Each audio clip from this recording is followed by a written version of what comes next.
Since your press conference yesterday, we've learned about more federal allotment, so more vaccines coming. I think 25,000 a week. So what's the plan to distribute this greater number of vaccine that will be coming to Georgia? Well, look, the good news is we already have that plan in place. We're planning for 3 weeks or a month or 2 months down the road when we get a really bigger allotment of supplies, hopefully after the Johnson & Johnson vaccine comes on board, or you have more and more Pfizer and Moderna being produced.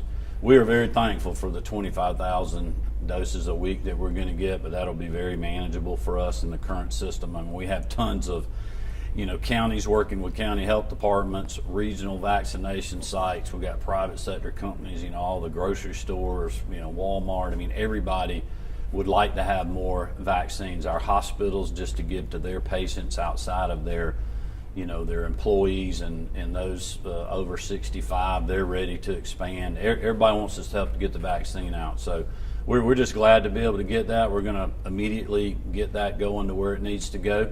And then also, good news that I talked about in the press conference, we're transitioning the 40,000 doses that was taken off the top from our allotment as a state that was going to nursing homes and skilled nursing facilities, and we're now going to be able to move that into the 1A expanded category. So even though it's not new doses the state's given, it will be more doses for the general population outside of the nursing home environment. It's always the balance of supply and demand, and in the early days, demand has far exceeded supplies, and the infrastructure for scheduling has been challenging. Will that be able to ramp up as the supply ramps up and more people are on the list to be able to try to make an appointment? Yeah, the conversation that I've had with my team and Dr. Toomey's team is kind of twofold. Number one, they feel like we're always going to have a supply problem, at least for the next couple of months. We're not going to have a demand problem. We know that now with, I think it was Publix went online Monday morning, their week's worth of vaccine, and they sold, all the slots filled up for the whole week in 45 minutes. So there's a lot of demand out there, a lot of different people, teachers, educators, restaurant workers, grocery store clerks. There's tons of reasons to expand the criteria. We just got to get the vaccine to be able to do that, and we'll do that as quickly as we can.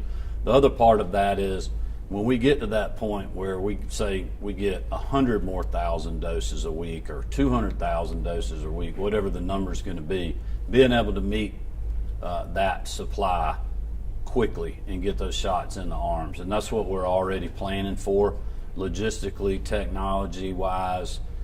We will, as I said, use every state resource we have to, including the National Guard, to do that. But we also have a lot of private sector partners that can gear up very quickly. Good example, Walmart, the health center that I went to today, or at least the pharmacists I was talking to, they've given less than 1,000 COVID vaccines, and I think they've done 100,000 flu vaccines. So you can see they have the infrastructure to do more. They just need more of the supply. And there's many companies that are like that, including our local pharmacists, local physicians' offices, and so we're putting that plan together as we speak. We've been working 24/7 on that.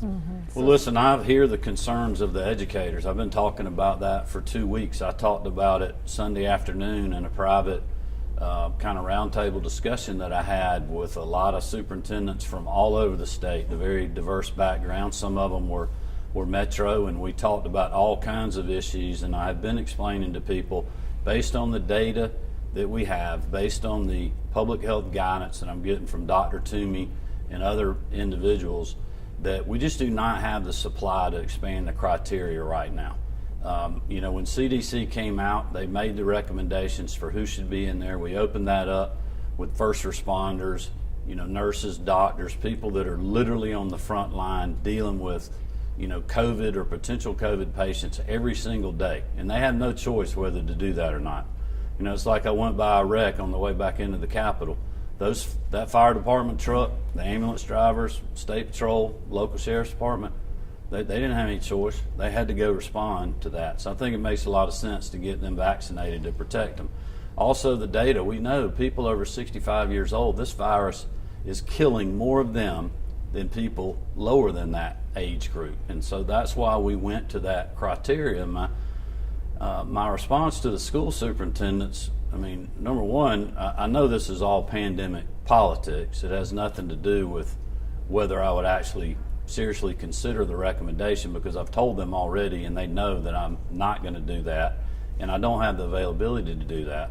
So they're trying to take the political heat off of them and put it on me.